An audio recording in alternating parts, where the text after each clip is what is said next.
Hey everyone, this is Lisa from the Rhinestone World, and in this video I'm going to show you how to cut longer than your cutting mat in Silhouette Studio, and also to tell you why your cut stops in the middle. It doesn't cut your whole design.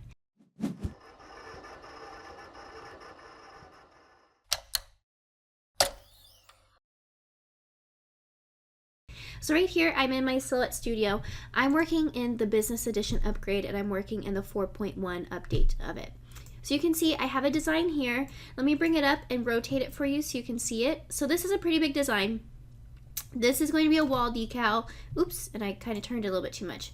And it's about 3 feet wide. You can see right here, it's 36 inches wide. And what I did is I made it actually a distressed font, but the great thing is because I'm cutting it so large, that distressed look will show up pretty well. So as you can see, my cutter is not 3 feet wide, so I do need to rotate my design. And so I'm going to hold down Shift as I rotate this, and it kind of allows me to rotate in 45-degree increments. So we have this all set, and then I'm going to put this down in my workspace. So over here in my page setup, I set up my page to be about 38 inches tall. That's a little bit more than 3 feet because you want a little bit of buffer area for your roller to hold on to the material. And you can see my design is not 12 inches tall, so it fits very nicely. You can see it's within this whole red area, okay? And the whole white area. So a lot of times we get, hey, I set up my design, I set up my workspace, the white area, to be the right distance, but why does it keep stopping in the middle? Why does it only cut, in this case, the and P and half an O?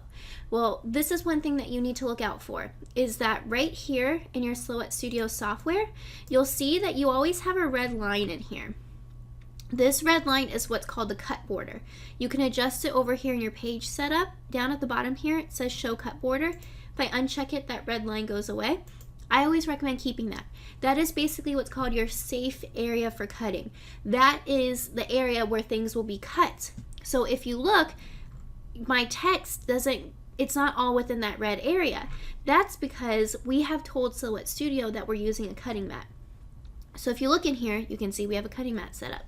So what's going to happen is that you're going to send it to your cutter, but the software says, hey, like they're cutting on a mat. So if you grab it anymore, there's nothing else to cut there. It's all on a mat.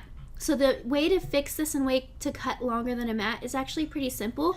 We just go right here in our page setup again. So we're in this first tab, and then right here it says cutting mat. We're just going to click on here, do none, and check that out. Let me zoom out to show you. And now I have my whole design within this red area. So one thing to look out for is that we have our page size to be set up 38 inches tall. But notice at the bottom here, we still have like a decent amount of space between the red area and the actual true end of the material. Do not make your design go past that area.